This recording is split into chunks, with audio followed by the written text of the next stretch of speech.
Amen. Bon, allez, prenez vos Bibles, on va y aller, c'est parti.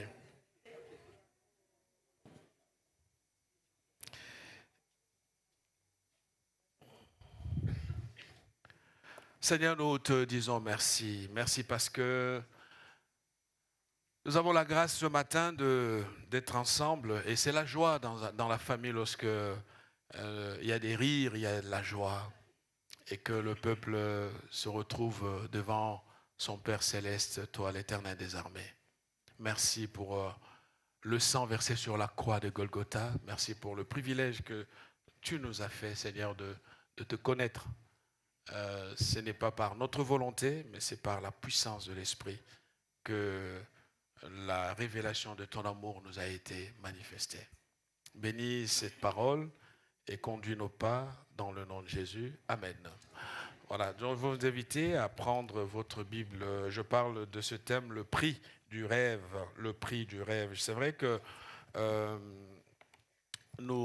déjà bonjour à tous ceux qui nous suivent en ligne. Merci d'avoir fait ce choix de vous connecter à notre église pour écouter la parole d'aujourd'hui. Que Dieu vous bénisse comme il nous bénit ici.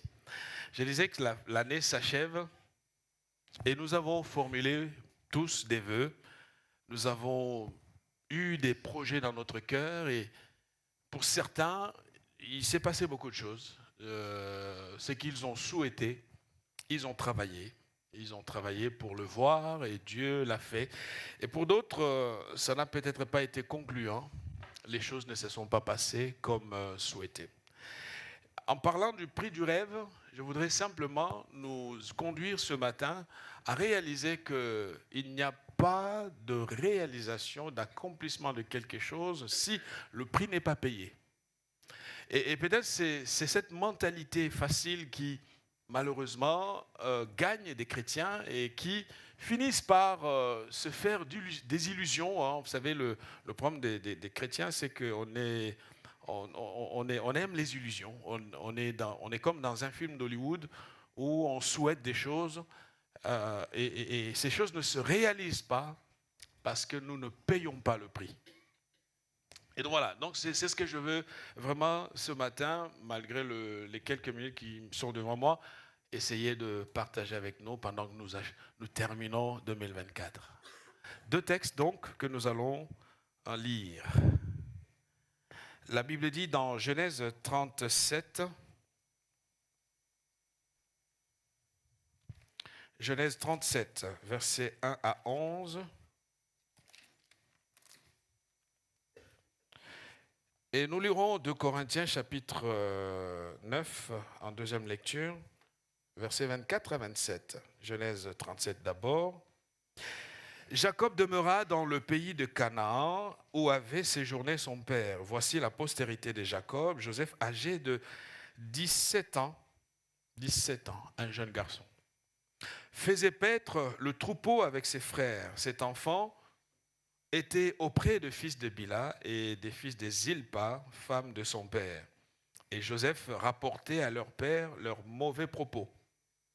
Israël aimait Joseph plus que tous ses autres fils, parce qu'il l'avait eu dans sa vieillesse, et il lui fit une tunique de plusieurs couleurs. Ses frères virent que leur père l'aimait plus que tous, et ils le prirent en haine. Ils ne pouvaient lui parler avec amitié. Conflit de famille. Joseph eut un songe et il le raconta à ses frères qui le haïrent encore davantage. Il leur dit, écoutez donc ce songe que j'ai eu. Nous étions à lier des gerbes au milieu des champs et voici ma gerbe s'éleva et se tint debout et vos gerbes l'entourèrent et se prosternèrent devant elle.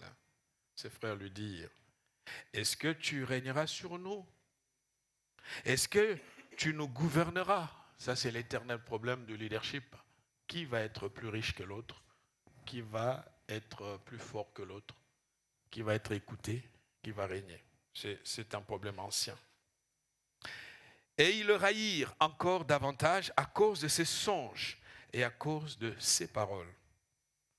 Et j'aime bien ici, la Bible est précise, il y a les songes d'un côté et la façon dont lui-même parle. On va en parler. Il eut encore un autre songe et le raconta à ses frères. Il dit, j'ai eu encore un songe. Et voici le soleil, la lune et 11 étoiles se prosternaient devant moi. Et il le raconta à son père et à ses frères. Son père le reprimanda et lui dit, que signifie ce songe que tu as eu? Faut-il que nous venions, moi, ta mère et tes frères, nous prosterner en terre devant toi? Ses frères eurent de l'envie contre lui, mais son père garda le souvenir de ces choses. En fait, ici, le papa protège l'enfant devant ses frères. 1 Corinthiens chapitre 9, versets 24 à 27. Ne savez-vous pas que ceux qui courent dans le stade courent tous, mais qu'un seul remporte le prix? Courez de manière à le remporter. Tous ceux qui combattent s'imposent toute espèce d'abstinence, et ils le font pour obtenir une couronne corruptible. Mais nous, faisons-le pour une couronne incorruptible. Moi donc, je cours, non pas comme à l'aventure, je frappe, non pas comme battant l'air, mais je traite durement mon corps et je le tiens assujetti, de peur d'être moi-même rejeté après avoir prêché aux autres. Amen. C'est très intéressant de constater cette histoire ici, une histoire que nous connaissons, du fait que si vous êtes dans l'Église depuis quelques années, l'histoire de Joseph est une histoire très connue. Joseph avait des rêves. Il était un jeune garçon qui avait été appelé. Dieu lui a communiqué, Dieu parlait à Joseph par des rêves. Et on a tous, chacun d'entre nous, le moyen que Dieu utilise le plus pour nous parler. Vous avez des gens qui ont des visions. Vous avez d'autres qui ont une forme d'intuition. Vous avez d'autres encore qui... Juste pendant qu'il prie, il y a une voix. Il y en a qui entendent de façon audible la voix. En fait, ce n'est pas parce que toi, ça ne se fait pas, que chez les autres, ce n'est pas le cas. Et vous avez d'autres encore qui, en lisant la parole, il y a comme une lumière qui leur ouvre les yeux. Dieu, avec chacun d'entre nous, nous utilise souverainement. D'où l'importance de savoir quel est le point ou quel est le don qui est en moi que Dieu active le plus. C'est très important. Amen. Savoir comment Dieu m'utilise. Et à chaque personne, la particularité. Ici, à l'occurrence, pour Joseph, c'était des songes. Il voyait les choses arriver. Et donc, Joseph va parler à ses frères. Et vous savez, dans la famille, parmi les conflits les plus difficiles, ce sont les conflits de famille. Ça use. Vous savez, lorsque vous êtes aux prises avec quelqu'un de l'extérieur, bon, à la limite, c'est pas pareil. Mais si vous êtes en conflit avec votre frère ou votre sœur, vous sentez toute l'énergie partir. Vous êtes broyé, vous êtes dégoûté. Pourquoi? Parce que vous partagez le même sang. Parce que vous avez le même nom. Et peut-être que l'année s'achève, il y en a ici qui ne parlent pas à leurs frères et sœurs, qui sont dans la colère, dans la frustration, parce qu'il y a eu ceci ou il y a eu cela. Et peut-être c'est l'occasion justement de prendre un téléphone pour appeler le frère et dire qu'écoute, je pense à toi et je prie pour toi. Ou peut-être juste traiter ce problème qui dérange. Et donc Joseph va parler à ses frères. Expliquer ce que Dieu lui a montré. Tout est parti de là, ce que Dieu lui a montré. Alors qu'il leur dit ce qu'il a vu, les autres tout de suite interprètent cela d'une autre manière. Vous savez, il y a des moments où vous ne pouvez pas contrôler les intentions des autres personnes. Et ils le prennent mal. Qu'est-ce que tu veux dire? Déjà, papa t'a acheté une tunique à multiples couleurs, c'est-à-dire la tunique des princes, qui coûte cher. C'est ça, en fait. Donc, tu es le préféré de papa. Comme si cela ne suffisait pas, te voilà faiseur de songes. Et comme tu fais des songes, il est important de ne pas justement aller dans cette direction. Et la jalousie arrive, la tension commence, le conflit entre frères, et Dieu revient avec un autre songe. C'est ça En fait, il faut qu'on soit sage pour gérer ce que Dieu fait dans notre vie. Il ne faut pas dire tes projets, ta vie à quelqu'un qui n'est pas concerné. Je reprends. Tout le monde n'a pas les bonnes intentions pour toi. Il y a des projets qui ont avorté parce que nous avons été trop pressés. Vous savez, si Dieu voulait le dire à quelqu'un d'autre, il l'aurait fait. Mais comme il le dit à toi, c'est à toi que Dieu fait confiance. Et donc, il va reprendre encore, papa, voici ce que j'ai vu. Et le père a tout de suite compris. Mais le papa devait le protéger devant la colère des grands frères. Malheureusement, dans l'Église, aussi, il nous arrive de ne pas bien voir, bien apprécier la grâce que Dieu fait à celui qui vient tout juste d'arriver à l'Église. On a comme ce syndrome de grand frère ou de grande sœur où nous disons « mais j'étais là avant ». De quel droit, lui, ce petit-là qui vient d'arriver, on lui laisse de prêcher, on lui laisse de chanter, on lui donne ceci, on lui donne cela, et moi je suis là depuis longtemps. Même si tu es là depuis longtemps, qu'as-tu fait pour prendre la place qui te revient? Je vais le dire autrement. Est-ce que l'œuvre de Dieu t'appartient?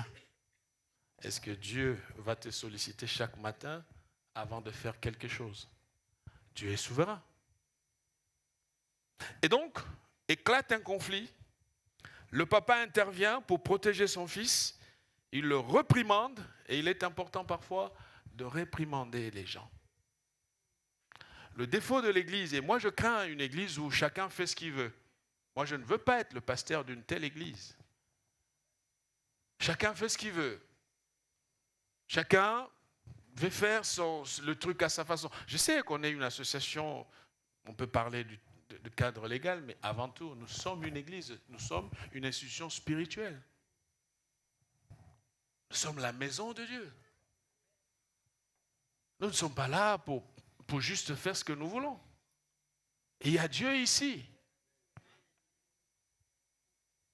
Et c'est important qu'on se le dise. Il y a Dieu ici. Et donc toute autorité qui est bafouée, qui est contestée, Dieu est capable de rappeler à Myriam, écoute, tu as beau être le grand frère de Moïse, mais Moïse, moi je l'ai appelé, je l'ai oint. Amen. Et il y a beaucoup de bénédictions. Il y a plusieurs vies qui n'avancent pas parce qu'au fait, on n'a pas ce sens du respect de l'autorité spirituelle.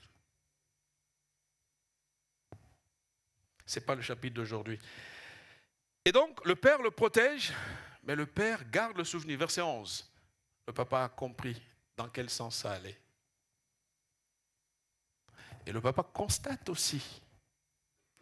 Parfois, on est dans la famille avec des enfants qui sont plus brillants que d'autres. Et j'ai toujours apprécié la délicatesse des mamans. Les mamans sont plus fortes que nous, les papas. Parce que les mamans, c'est pour ça que Dieu collabore beaucoup avec les mamans. Les mamans sont... Ah Seigneur, merci pour les mamans. Elles sont formidables. Elles sentent des choses. Que ça, il faut le driver dans cette direction. Ah, vive les femmes. Bon, je pensais que vous allez dire Amen, mais là... Bon, allez, j'avance. Un rêve, c'est quoi un rêve? Un rêve est une activité psychique. Un rêve, dans le sens figuré, c'est une ambition, c'est un vœu, c'est un souhait, c'est une espérance. Et c'est quoi un prix? Peut-être c'est important de parler du prix. Le prix, c'est un rapport d'échange. C'est-à-dire, lorsque vous avez un rêve, il faut payer le prix pour que ce rêve se réalise. Si vous ne payez pas le prix, voilà pourquoi vous avez des gens qui cherchent Dieu de tout leur cœur. Ils jeûnent, ils prient, ils croient. Et puis il y en a d'autres qui sont les mains dans les poches. Le Seigneur agira. Vous savez, si Anne, la maman de Samuel, avait les mains dans les poches, Samuel ne serait jamais arrivé. Même si l'Éternel Dieu Tout-Puissant peut faire tout ce qu'il veut. Amen. Donc, un prix, c'est une récompense aussi dans le sens du terme que l'on peut donner à quelqu'un, mais c'est plutôt pas ce sens-là que je veux. Un prix, c'est quelle est la valeur de mon rêve aussi? Qu'est-ce que je mets sur la table pour que ce rêve se réalise? Et donc, l'expression payer le prix. Bon, là, on est dans la définition. L'expression payer le prix, c'est des sacrifices personnels. Le temps qu'on donne, les efforts que l'on fournit, du temps qu'on investit, des ressources financières, humaines, tout ce que l'on fait. Dieu peut te parler, mais Dieu ne va pas le faire à ta place. Dieu promet un pays aux enfants d'Israël, mais Dieu ne leur dit pas dans un premier temps qu'il y aura des fils d'Anak là-bas. Canaan n'était pas vide. Canaan était une terre occupée par des géants. Mais Dieu dit, je vous le donne. Vous savez, Dieu peut faire des promesses, mais les promesses de Dieu ne disent pas que l'homme ne fera pas un effort. Tu as un effort à faire pour que ta famille se stabilise. Tu as un effort à faire pour que le rêve de Dieu dans ta vie s'accomplisse. Tu ne peux pas juste avoir les bras croisés et de dire, Seigneur, il fera, il fera, il fera. Tu peux chanter, il fera, et puis tu vas voir qu'il ne fait rien. Pas parce qu'il ne peut pas le faire, parce qu'il veut que tu payes le prix. Amen. Il faut payer le prix. C'est Churchill qui disait ceci, la responsabilité est le prix à payer du succès, pour le succès. Donc, si tu es responsable, tu comprends qu'au fait ta vie te concerne, tu as à cœur de voir la manifestation de Dieu dans ta vie, dans tes projets, dans ta famille, dans ton travail, dans ton mariage, dans tous les domaines de ta vie, il faut payer le prix. Alors, comment Dieu a-t-il formé? Parce qu'en fait, dans cette histoire-là, il va y avoir un travail, à défaut des efforts de Joseph, Dieu va lui faire faire des efforts. Vous comprenez? C'était mal parti. Avec un jeune garçon, le profil de Joseph était un profil prometteur, ce garçon. Le chapitre 37 nous l'a dit. Son père était un homme qu'il aimait beaucoup. La Bible dit Israël aimait Joseph plus que tous ses autres fils parce qu'il l'avait eu dans sa vieillesse. Et non seulement il l'avait eu dans sa vieillesse, mais c'était quand même un enfant qui lui rappelait, parce que descendant de la maison de Rachel, pas directement, mais descendant de la maison de Rachel par la servante de Rachel, l'amour du papa était très fort envers ce garçon. Il lui fait faire, il lui donna une tunique de plusieurs couleurs pour le distinguer des autres. Et Joseph avait besoin d'être brisé.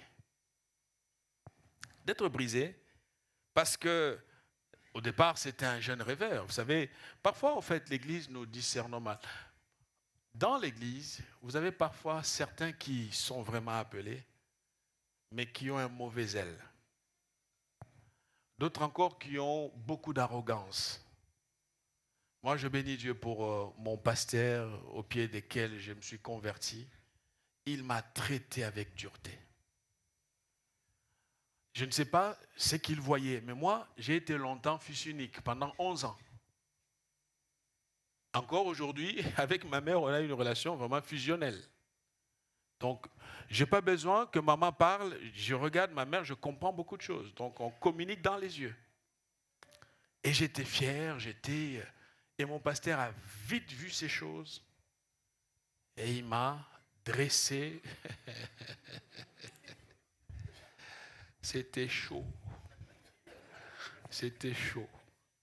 Un jour, je me souviens, j'étais fâché. Je ne vais plus dans cette église-là. Il se prend pour qui? Ah, j'ai râlé. Il veut se prendre pour qui et tout? Je ne pars plus. Et, le problème, c'est que moi, j'aimais servir Dieu. Et puis, j'étais responsable du groupe des jeunes à l'époque.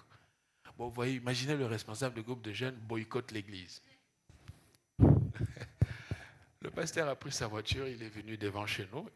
Lui aussi, bon, vous savez, en Afrique, le pasteur, c'est quand même le pasteur. Il est resté dans sa voiture, il a demandé à ce qu'on m'appelle. On m'a appelé, je suis sorti. Ah, c'est le pasteur qui te cherche. Lui est resté dans sa voiture. Il m'a juste dit, si c'est comme ça que tu comptes servir Dieu, tu es très loin de servir Dieu. Il a démarré sa voiture, il est parti. Le même soir, j'étais à la réunion de prière. On a besoin d'être corrigé. On a besoin d'être recadré. Parce que si on ne nous recadre pas, nous allons tout démolir sur notre passage. Parce que nous allons gérer comme des capricieux, comme des princes, alors que le travail devant nous ne nous fera pas toujours des cadeaux. Il y aura des moments où ça va être tendu, chaud. Et si on n'a pas appris à être contredit, on n'acceptera pas la contradiction. Et ça produira des enfants gâtés. Alors si vous êtes là, vous avez des rêves, il faut faire attention. Amen. Il était destiné à la grandeur, il était arrogant et gâté. Et donc dans l'église, on le voit, des gens qui sont imbus de leur image, donc de leur personne. À peine vous lui dites ça, c'est comme si vous avez touché à tous ses ancêtres, vous voyez. Mais si c'était le cas, reste chez toi. Viens pas à l'église, reste chez toi, tu seras plus en paix. Si tu es là, accepte aussi que ça soit différent. Et puis, c'est la pédagogie des dieux. La pédagogie des dieux nous rappelle que quand Dieu nous prend, il nous travaille.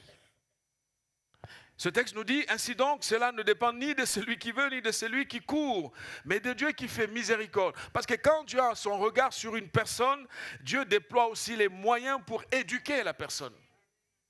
Dieu va la travailler, cette personne, va la forger, va la former. Vous qui venez d'être baptisés, le chemin, je vous ai dit hier, ça commence. Il faut être brisé, il faut se dépouiller de toute cette image de trop plein de soi-même. Il faut que la croix de Jésus passe par là. Et qu'on soit d'abord au service des autres. La tristesse aujourd'hui, c'est que vous avez des gens qui veulent, bon, ça je le vois même de certains jeunes, ils veulent être pasteurs. En fait, quand ils disent qu'ils veulent être pasteurs, ils veulent juste prêcher. Ah, prêcher. La prédication, les gens vont m'écouter. Viens, tu vas voir. Viens. Tu vas manquer des mots. Mais tu vas faire la dépression. Comme Dieu ne va pas te renouveler. En fait, il y a des moments où on a des prédications qu'on a préparées là. Ça va finir vite parce que normalement, un pasteur, ça prêche entre 3-4 fois la semaine. Tu vas voir qu'au fait, tout ton cahier des prédications, il n'y a plus rien. Va prier pour avoir des prédications. La pédagogie des dieux. Dieu va le conduire au travers de 4 phases pour changer cet homme. Et je prie Dieu que ce changement s'opère dans notre vie. Le but, c'était de perfectionner Joseph. Frères et sœurs, ce que Dieu voit en toi est plus important que ce que toi tu lui demandes. Parce que au final, celui qui a le projet de notre vie, ce n'est pas nous, c'est Dieu. Voilà pourquoi il nous donne des rêves, voilà pourquoi il nous donne des songes, voilà pourquoi il nous donne des visions, voilà pourquoi il nous communique des choses à réaliser. Première phase que Dieu va utiliser pour travailler Joseph, c'est que Dieu l'amène dans la fosse. Et c'est très important. Je n'ai pas le temps de lire le texte, mais vous connaissez l'histoire. Dieu se dit, Ce garçon, j'ai besoin de lui. Mais tel que c'est parti là, on va mal. Vous savez, recevoir la vision est une chose, mais comment on la communique, c'en est une autre. D'où l'importance d'avoir beaucoup d'humilité. Dieu le prend, le jette dans la fosse. C'est Dieu qui le fait. Par le canal des humains. Il est dans la fosse et ça peut contredire le rêve qu'il a vu. Parce que dans le rêve, les frères s'inclinent devant lui, le père s'incline devant lui, tout le monde s'incline devant lui. Mais voilà que la destination première, c'est la fosse. Seigneur, mais tu as dit que je serais ça. Mais qu'est-ce qui se passe ici? Dieu sait ce qu'il fait. Dieu voit ce qu'il poursuit que toi, tu ne vois pas. Dans la fosse, 3 leçons que Joseph va apprendre. C'est très important. Vous savez, Dieu ne gaspille pas ses dons. Avant d'utiliser quelqu'un, Dieu veille sur la personne, travaille la personne, imprime son image sur la personne. Dans la fosse, Joseph apprend à être humble. Toi qui croyais que tu régnerais sur tes frères, là ils t'ont jeté dans la fosse. Parle encore. Parle encore. Où sont tes rêves? Et ils l'ont dit, ce faiseur de songe-là, on va le jeter et on verra ce que deviendront ses songes, ses rêves. Il apprend l'humilité. Il n'y a pas de grandeur sans l'humilité. On ne peut aller nulle part s'il n'y a pas d'humilité. Alors, l'humilité ne veut pas dire de la naïveté. L'humilité ne veut pas dire de la mollesse. Lorsque vous gérez les gens, vous devez parfois aussi être dur pour éduquer, pour protéger l'entité qui est sous votre responsabilité. C'est important, il faut faire la part des choses. Dans la fosse, Joseph apprend la dépendance à Dieu, parce que là, ils l'ont tous oublié.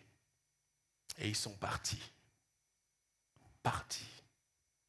Et ils pleuraient. Dans la fosse, Joseph apprend à croire en Dieu pour des miracles. Parce que qu'est-ce qui va se passer? Lorsque ses frères le laissent, ils partent. Il y en a un qui, le grand frère se dit, mais non, l'acte qu'on vient de poser n'est pas bien. Qui a parlé aux frères? C'est Dieu. C'est Dieu qui a parlé aux frères pour qu'ils soient capables de réviser la décision de l'équipe. Et ils sont revenus et il dit, il faut le prendre et le vendre, qu'il parte en esclavage. Au moins on aura notre frère vivant. Deuxième étape par laquelle Dieu conduit Joseph, c'est l'esclavage. Alors vous savez, même encore là, on a l'impression que le rêve s'éloigne. Vous me suivez? On a l'impression que Joseph, le rêve est en train de s'éloigner. Parce qu'au fait, la fosse, puis l'esclavage. Mais à quand ces gerbes que j'ai vues? Ne vous est-il pas arrivé par moment de vous dire, Seigneur, mais ce que tu m'as dit et ce que je vis, c'est une contradiction absolue. Ça vous arrive, hein? Et vous dites, mais Seigneur, mais pourtant tu m'as dit, qu'est-ce que j'ai entendu comme voix? Est-ce que je me suis trompé ou c'est toi? On a l'impression qu'on s'éloigne de ce que Dieu a dit. Vous savez, tant que Dieu n'a pas fini à nous préparer, jamais il nous confiera ce qu'il faut. Il arrive à l'esclavage, 2 leçons que Dieu avait à lui enseigner dans cette étape de sa vie. 2 leçons. La première, c'est dans l'esclavage que Joseph apprend à gérer le bien d'autrui.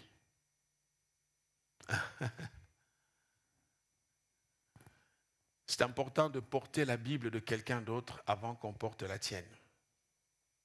Alors, cette image ne parle pas ici, ça parle bien en Afrique, je change. C'est important de laver les pieds de quelqu'un d'autre avant que demain on te lave les pieds. Non, ça passe pas. C'est important de verser de l'eau dans les mains d'un autre avant que demain on le fasse pour toi. Le problème souvent, c'est que nous voulons être des patrons ex nihilo. Subitement, on est patron. Ah. Toi, tu crois que en prison, dans l'esclavage, il commence à gérer chez Potiphar. Et puis il apprend à servir. Mais ce n'était pas tout. Deuxième leçon très importante, la tentation. Allez, jeunes gens, la tentation. La tentation.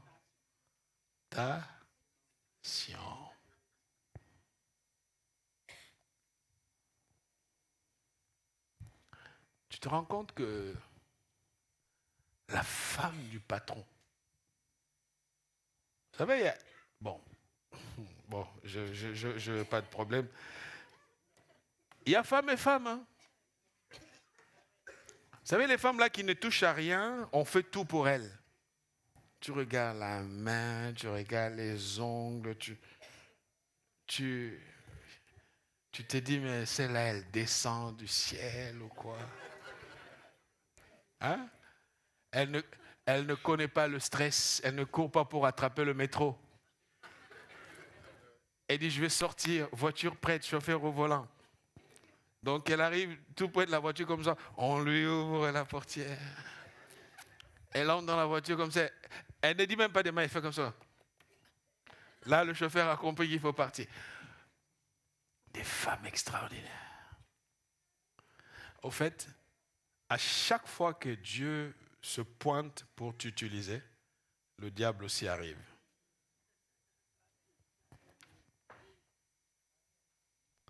Tentation et surtout le respect de son chef.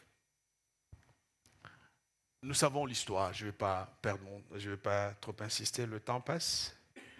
Il fallait respecter son employeur. Il fallait respecter son responsable. Si tu es un mauvais, tu ne respectes pas les responsables, sache qu'à ton tour, on ne te respectera pas non plus. En fait, nous récoltons ce que nous semons. Obéis aux autres. Surtout toi qui aspires à gouverner, à gérer, à diriger, ce que tu fais aux autres, on te le fera. C'est la loi de la nature. Et Dieu aussi permet qu'on se rende compte, ah ouais, c'est chaud. Et il a fui la tentation. Ça n'était pas facile pour lui. Parce que ça ne veut pas dire que s'il avait commis le péché avec cette femme, tout allait être bien. Non. Non. Parce que vous savez, il y a l'attachement et après, le mari aurait découvert et puis, boum, on te tue. Il y a une règle. Une femme d'autrui, même si elle brille comme le soleil, c'est une femme d'autrui. On n'ose pas, on ne touche pas, on n'essaie pas, on respecte, quoi qu'il arrive. C'est Machiavel qui disait dans le livre Le Prince, bon, vous êtes allé au lycée, hein? Pour ceux qui ont lu Machiavel, le prince, il dit, ô prince, il ne faut pas prendre la femme d'autrui. Parce qu'un homme qui se sait humilié à ce point est prêt à tout. Même si tu brilles au travail, tu vois cette femme-là, qui est la femme d'autrui là, qui te fait des yeux doux. Respecte-la au nom de Dieu d'abord et respecte-la pour son mari à la maison. Amen. Voilà. On passe. Mais là, ce n'est pas fini. Troisième leçon, la prison. Ah, Dieu est compliqué. Vous le savez que Dieu est compliqué parfois. Il fait des choses que nous ne comprenons pas, nous pleurons, Le gars, il sort de chez Potiphar, destination prison. Là encore, il s'éloigne davantage de ses rêves. En prison, c'est que lui, il ne savait pas que c'était la porte de sa destinée. Parce que Dieu contrôle, gère les éléments de notre parcours. 2 leçons en prison. La première leçon, c'est le leadership. Parce que Joseph, tu ne peux pas régner sur les autres, que eux s'inclinent devant toi, si toi-même tu ne sais pas coordonner une équipe de travail. Si tu ne sais pas diriger les autres. La gestion, la direction, on l'apprend. Ce n'est pas en parlant en langue. Non, on l'apprend. Il y a des écoles, il y a des endroits qui nous préparent à cela. Je suis ici pasteur, j'ai été formé par l'homme qui est assis juste à côté. Des années, ce n'est pas juste du jour au lendemain. Vous le savez, vous êtes là, les plus anciens savent. Ça a pris beaucoup d'années. On ne se réveille pas juste parce qu'on a lu sa Bible, on a entendu des voix, Dieu m'a parlé, et puis voilà. Non. On apprend. On apprend, on te dit ça, tu fais ça, tu ne fais pas, c'est pas comme ça, là, c'est pas comme ça, là, je ne suis pas d'accord, tu as des ambitions. Oh, il y a des moments, le pasteur est là, mais quand est-ce qu'il va me laisser prêcher, mais il me freine. Vous croyez que les pasteurs ne voient pas? On voit. Mais je mets un coup de frein pour juste voir la personnalité. Voir s'il va me bouder parce que je ne lui ai pas donné de prêcher. Et si c'est comme ça, moi aussi, j'appuie, je freine encore. Pour sortir un peu le... Moi, ça me fait plaisir un peu, mais... Toi, tu boues, tu vas éclater, tu es fâché. Mais c'est ça la vie. Amen. Le leadership. Il arrive en prison parce qu'en fait, ce que Dieu a déposé en nous ne peut s'arrêter parce qu'on change d'endroit. David disait, le bonheur et la grâce m'accompagneront. Ce n'est pas un endroit qui fait de moi ce que je suis. Je suis ce que je suis par rapport à ce que Dieu a déposé en moi. Si je bouge ici, le bonheur et la grâce m'accompagnent. Si je reviens, comme David a dit, je reviendrai, le bonheur et la grâce sont revenus avec lui. David est en train de dire, tout ce que Dieu veut faire avec toi, il a déjà déposé en toi. N'aie pas peur. En prison, il apprend la patience. Vous voyez, un grand monsieur qui avait une destinée nationale, si ce n'est internationale, Dieu l'a bien préparé. Et à chaque étape, Dieu lui faisait payer un prix. Ce matin, j'aimerais simplement te dire que tout ce qui n'est pas encore réalisé, Dieu est en train de te conduire. Dieu te travaille. Dieu te prépare. Il a fondé l'espoir lorsque son ami est sorti de la prison, l'homme qui l'a aidé. Est-ce que vous avez déjà été oublié ici? Ah, moi j'ai été oublié. L'ingratitude des gens. Oh là là là là, ça fait mal. Tu te donnes pour quelqu'un. Et puis tu te dis même pas merci. Il considère que tout était acquis. Tu l'as fait parce que tu devais le faire. Ah bon?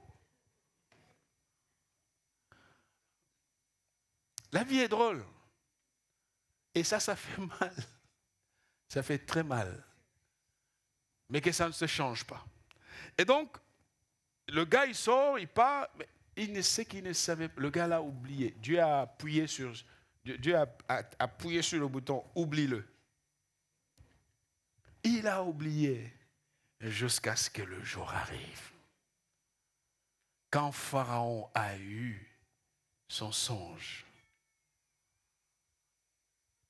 Joseph est rappelé. J'aimerais te dire que quand Dieu travaille, personne ne peut l'arrêter. Tout ce qui n'est pas encore arrivé, c'est parce que le temps de Dieu n'est pas encore accompli. On sait ce qui se passe, Joseph devient chef. Joseph rencontre son père, d'abord ses frères. Mais Joseph était un homme blessé. Et c'est ce qui donne la 4e étape. On est focalisé aujourd'hui sur Joseph. Il était puissant, mais il était blessé. Il était fort, mais il était meurtri. Et ça nous arrive parfois.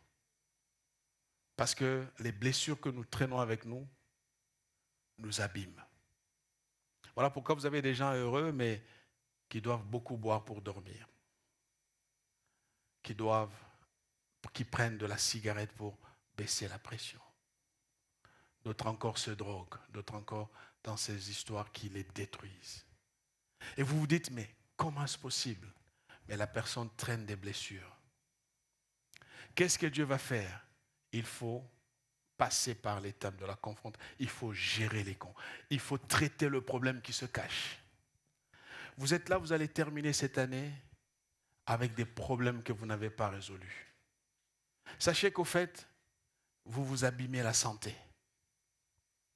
Vous abîmez votre propre santé psychique. À l'époque où nous vivons, il y a beaucoup de problèmes de santé mentale. On a des gens bien habillés, mais c'est des fous dans les têtes. On a des gens qui vous paraissent bien, mais ils sont démolis intérieurement. Ce matin, Dieu veut que tu gères ce problème. Il rencontre ses frères parce qu'il devait se parler. Il devrait se parler. Lui, il était blessé du traitement que ses frères lui ont imposé et il est meurtri et il dit, mais il faut s'asseoir en famille, frères et sœurs, asseyez-vous, parlez, s'il vous plaît. Dans l'église, on doit s'asseoir et parler. Si quelqu'un a un problème contre moi, qu'il vienne me voir. Si je sais que j'ai un problème contre quelqu'un, j'irai le voir. C'est qu'on ne traite pas, qu'on reporte, ça nous détruit mentalement. Ça nous abîme la santé. Ça donne des maladies. Et là, il doit apprendre à pardonner. Et il doit laisser Dieu révéler sa destinée de manière souveraine. C'est arrivé comme c'est arrivé, mais Dieu sait pourquoi. Parce que, frères et sœurs, les voies de Dieu sont insondables. Les voies de Dieu sont insondables. 2 textes et nous arrêtons là. C'est ce qu'il va leur dire. À la fin, il dit, dans Genèse 50, verset 20, il dit, vous aviez médité. Et c'est important de la façon dont il l'a dit. Certes, Dieu a utilisé les circonstances.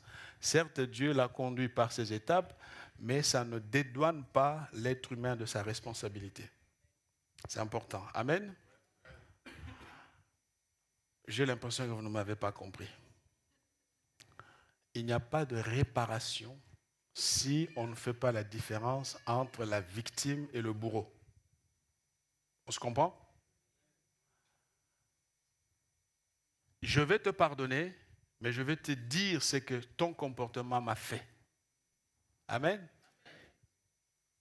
Et il faut aussi avoir l'humilité d'entendre cela.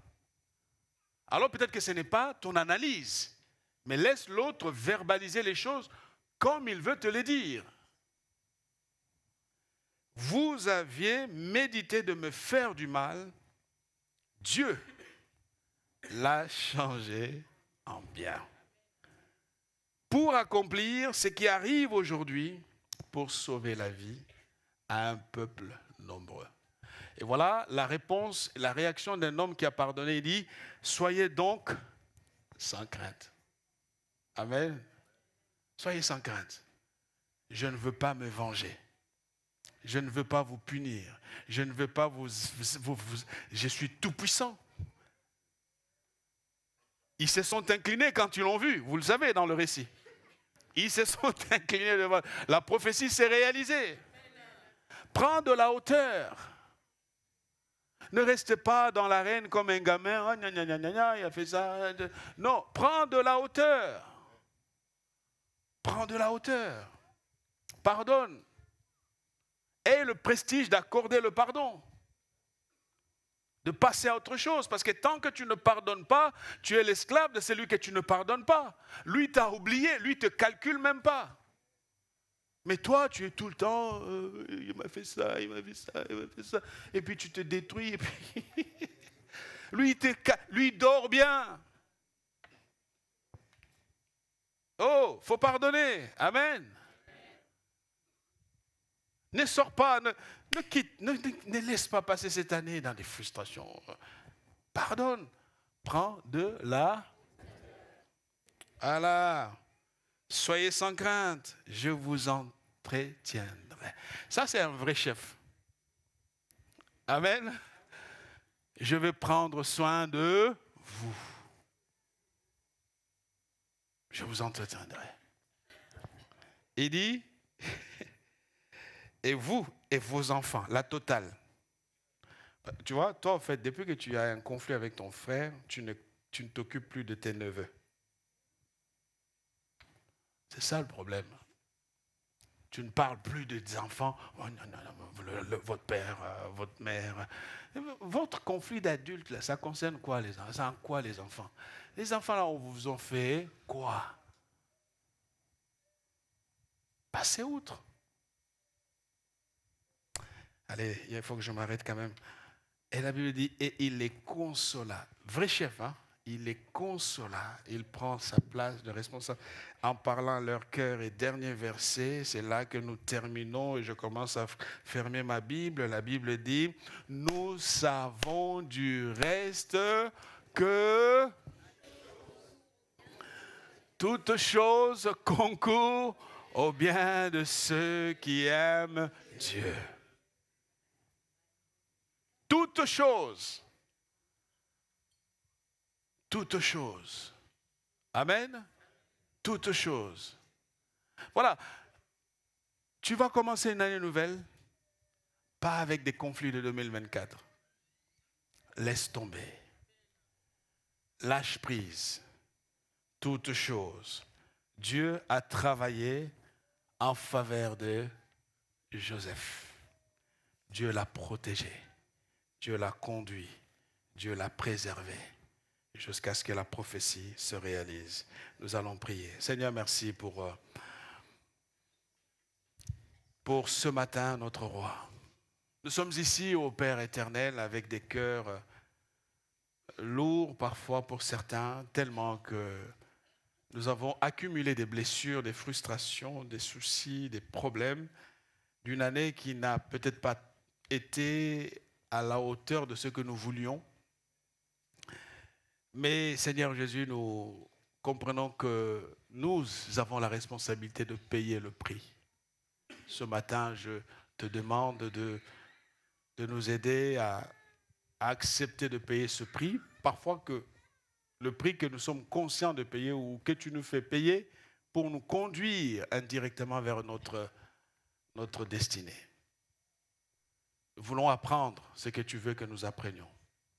Nous voulons être dépouillés, Seigneur, de tout cet orgueil et de ce symptôme d'enfant gâté parfois que nous avons.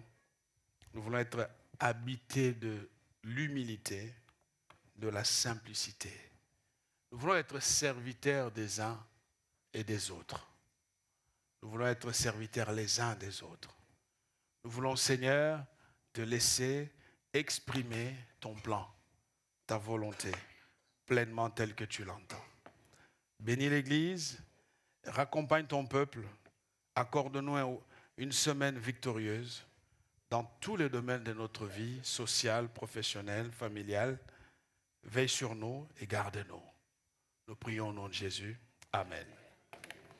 Bon dimanche.